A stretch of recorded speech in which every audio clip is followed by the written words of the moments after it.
Қаржылық проблемалар қалай пайда болады? Қарызға батуың, кредит үстіне кредит алуың, тапқаныңның ай соңына дейін жетпеуі, бір жылдық қауіпсіздік қорын жинай алмауың бәрі қаржылық проблемалар. Қаржылық проблемалар қаржылық емес проблемаларды ақшамен шешуге тырысқанда пайда болады. Мысалы, жұмыс деп, балаларына көңіл бөлмей жүрген әке. Оларға қымбат, тіпті кейде өте қымбат сыйлықтар сатып әперіп, уақытында бөлінбеген көңілдің орнын толтыруға тырысады. Тағы бір мысал. Анаңның туған күніне ерекше сыйлық жасағың келді. Ол сыйлық сенің ойыңша қымбат болуы керек. Не үшін? Мысалы, 250 мың теңге тұратын тон немесе 300 мың теңге тұратын iPhone. Қалтаң көтермесе де, кредит бар ғой. Сөйтіп соны сатып ап. Анаңа сыйлайсың. Анаң мәз. Сен де өзіңді бір сәтке жомарт перзент сезініп қаласың. Миссия орындалды. Бірақ мойныңда әлі төленбеген кредит бар. Оны жабу үшін енді ай сайын қосымша тер төгуің керек. Енді осы ситуацияны тереңірек талдап көрейікші. Қымбат сыйлық жасау арқылы сен қандай проблеманы шешуге тырыстың? Қымбат сыйлық жасауда проблема жоқ. Проблема қолдағы қаражатың жетпесе де тыраштанып, қарызға батып, ақшамен шешуді қажет етпейтін проблеманы ақшамен шешуге тырысып, қаржылық проблемалар тудырып алуыңда. Анаңа қымбат сыйлық жасап, өзіңді жомарт перзент етіп көрсеткің келді ме? Инстаграмда бәрі аналарына iPhone әперіп, тон кигізіп, қымбат жүзік сыйлап жатыр ғой. Солардан қаласың ба, әлде өзіңді қамқор перзент сезінгің келді ме? Мүмкін анаңның жұрттың баласы анасына ананы әперіпті, мынаны сыйлапты деген әңгіме арасындағы жасырын манипуляциясы ықпал етті ме?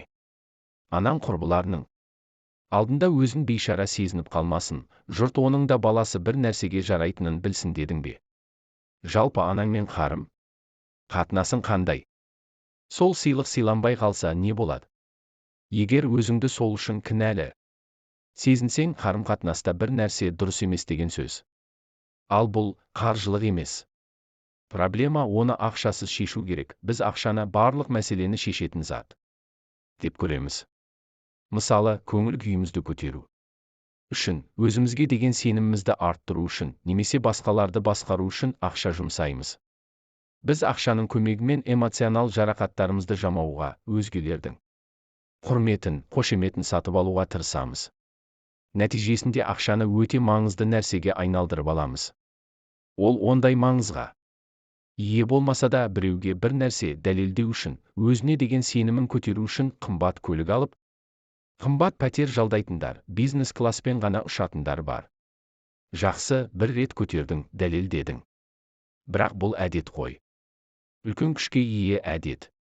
Түбі сені тақырға отырғызатын әдет. Қайталап айтам, сенің қанша табатының маңызды емес, қандай қаржылық әдеттерің бар, сол маңызды. Сен үнемі қазіргідей ақша таба бермейсің. Сенің әлі негізгі қаржылық мәселелерің шешілмеді. Мысалы, 1 жылдық, сосын 3 жылдық қорың жоқ. Қаржылық проблемалардың алдын алудың тағы бір жолы, қолыңда әлі жоқ ақшаға үміт артып, шешім қабылдамау. Қарызға батқан адамдарға қарасаң, көбі жақында ақша түсуі керек, немесе ана проекттен ақша көтеріп алам, сосын қайтарам деп алады. Ниеті қарызды уақытында қайтару. Бірақ көп жағдайда күткен ақшасы түспей, үміт артқан проекті атпай қалады. Сөйтіп қарыздың үстіне қарыз қосылып, жағдайы қиындай береді. Қарызға бата беретін жандар алдымен қолында әлі жоқ ақшаға үміт арту әдетінен арылсыншы. Кез келген проблемамен күресудің ең тиімді жолы оның алдын алу, болдырмау. Қаржылық проблемаларға түспеудің де жолы сол. Ақшасыз шешуге болатын мәселеге ақша жұмсап, шығындалма. Жаңа зат сатып аларда, ол басқа заттарды сатып алуға итермелейтінін ұмытпа. Қолыңда әлі жоқ ақшаға үміт артпа. Сөйтіп қаржылық проблемасы жоқ еркін адам бол.